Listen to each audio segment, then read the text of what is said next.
Bonjour, bienvenue à la Maison de Jeanne d'Arc en ces temps de fête joannique. Vous êtes ici à l'intérieur de la Maison de Jeanne d'Arc et je vais vous emmener visiter au rez-de-chaussée la salle multimédia et au premier étage le centre Jeanne d'Arc.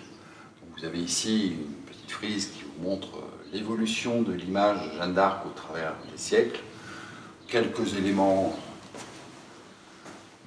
documentaires comme une carte montrant l'état de la France au XVe siècle et les itinéraires de Jeanne d'Arc, et la salle multimédia où on vous projettera un film documentaire sur l'histoire de Jeanne d'Arc, de façon à répondre aux questions que vous vous poserez sur sa présence à Orléans, sur le contexte de la guerre de Cent Ans, sur son souvenir à Orléans. Nous sommes ici maintenant au centre Jeanne d'Arc. Le centre Jeanne d'Arc a été créé en 1974 pour rassembler toute la documentation sur Jeanne d'Arc. On a classé ça en 3 thèmes principaux: Jeanne d'Arc, son époque, son souvenir.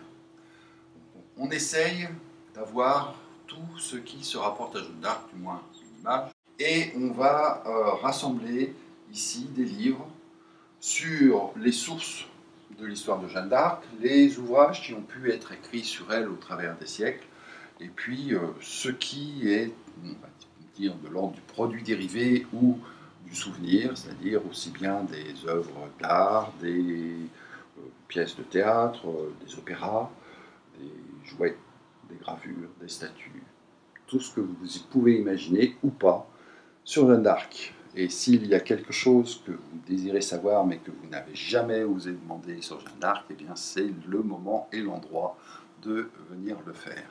Alors, on a sorti ici pour vous quelques exemples de livres, de documents divers. On va commencer par les sources. On va commencer par ce côté-ci où vous avez, par exemple, un exemplaire, un facsimilé du procès de condamnation de Jeanne d'Arc. Ce n'est pas l'original, évidemment, mais ça nous montre en quoi ça consiste. Un texte écrit en gothique et en latin. Enfin, en gothique, c'est l'écriture, le latin, c'est la langue. Ça a été transcrit, ça a été traduit. Les premières éditions scientifiques sont celles de Jules Quicherat, vers 1842, et puis ensuite celles de Duparc pour le procès de réhabilitation et de Tisset pour le procès de condamnation dans les années 60, 70, 80. C'est à partir de ces sources, qu'il faut avoir lues évidemment, qu'on peut connaître l'histoire de Jeanne d'Arc, du siège d'Orléans, qui a été un siège très important pour son époque et qui a en partie décidé de l'issue de la guerre de Cent Ans. À partir de ces textes, on a eu des historiens qui ont commencé à écrire. On a par exemple ici Jules Michelet, qui est le dernier écrivain romantique, on va dire, à avoir écrit sur Jeanne d'Arc. Après, on commence à avoir des auteurs qui ont écrit à partir d'éditions de textes scientifiques. On a ensuite des ouvrages qui sont de toute tendance politique. Ici, nous avons un ouvrage écrit par une intellectuelle du Parti communiste, et là, nous avons un professeur d'université allemand qui a écrit sur Jeanne d'Arc également. Ces études font elles-mêmes l'objet d'études, puisque vous avez ici ce livre, l'image de Jeanne d'Arc dans les littératures européennes du 19e et 20e siècle.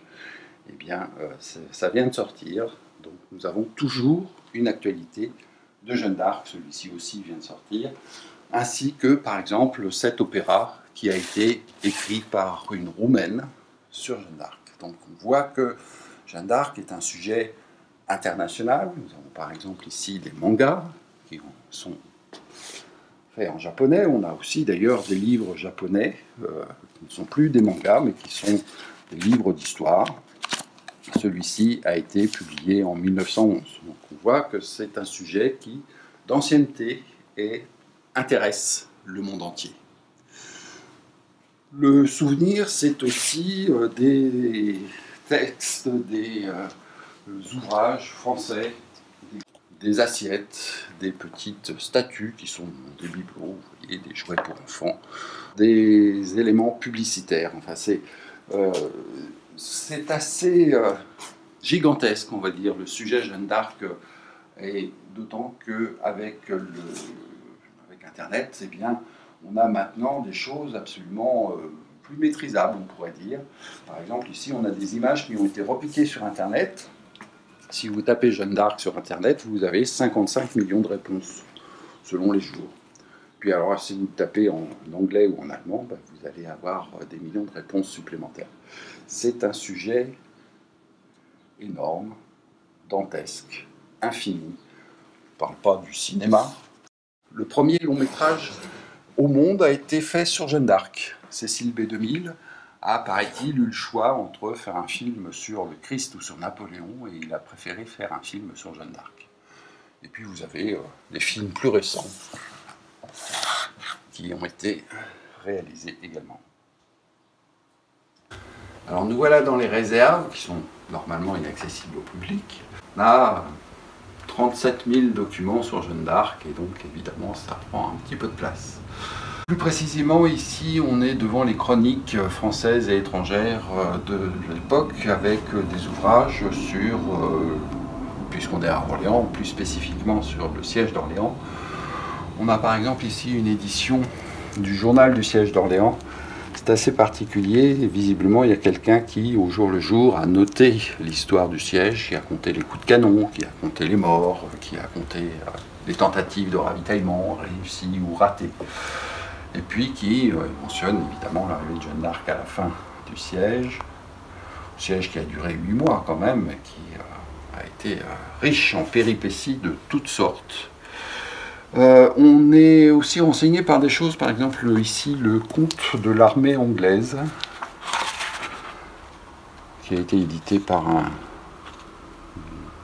certain Jarry, qui est un Orléanais, et qui part de textes, de lettres de retenue, d'indentures qui permettaient de savoir qui était au siège d'Orléans dans l'armée anglaise. Il y a quand même l'équivalent de 3000 hommes pratiquement, c'est une armée assez importante pour l'époque. Ce qui est assez intéressant aussi, c'est que en face des noms, on a parfois des petites croix qui semblent indiquer le nom des morts. Alors évidemment, on ne sait pas quand ils sont morts exactement, mais on voit que l'armée anglaise a tenté de prendre la ville de force de temps en temps, a fait des attaques surprises, et elle a également été attaquée par les Orléanais, qui se sont endurcis au combat au cours des mois qu'ils ont passés durant ce siège, et que ça n'a pas été une partie de plaisir de part et d'autre, on pourrait le dire. Donc on a aussi les soldes, l'argent qui a été donné aux capitaines pour leurs hommes. C'est assez intéressant. C'est aussi quelque chose qui est mis en valeur actuellement par des historiens anglais qui font des listes de tous les combattants anglais en France pendant toute la guerre de 100 ans. Alors nous voilà ici dans une autre partie des réserves. En effet, on n'a pas que des livres sur Jeanne d'Arc et sur son époque, mais aussi sur son souvenir. Souvenir qui peut recouvrir différents thèmes, politiques, religieux, publicitaires. Alors, toute cette documentation, bien sûr, est inventoriée, classée, avec des logiciels qui permettent de retrouver les titres et les auteurs. Déjà, elle est présentée sous une forme thématique ici. On voit ce qu'on y trouve, c'est-à-dire évidemment des livres, mais aussi des dossiers. Alors, cette belle couleur grise tient au fait qu'il s'agit de papier neutre, de façon à ce qu'on ne pas abîmer les documents qui sont conservés, et qui peuvent être, bon, je dirais, fragiles, parce que voilà, du papier journal, déjà d'un certain âge, et celui-là 20 ans au moins, et sur des thèmes, donc comme ces thématiques-là, il se trouve que c'est sur la Jeanne d'Arc, le bateau école, semble-t-il, avec un certain nombre, peut-être plutôt l'utilisation militaire. Voilà, vous avez par exemple ici un carton d'invitation du 8e chasseur qui se trouvait à Orléans avec la pucelle. La pucelle, c'est l'insigne militaire que les soldats portent sur leur tenue de parade, et voici que le 8e chasseur avait justement une image de Jeanne d'Arc sur sa pucelle, ce qui est assez original. Donc des articles, des coupures de journaux, des petites revues, des cartes postales, des notes éventuellement, voilà, des photocopies, l'escadrille française et leurs insignes. On revient un petit peu sur le même sujet.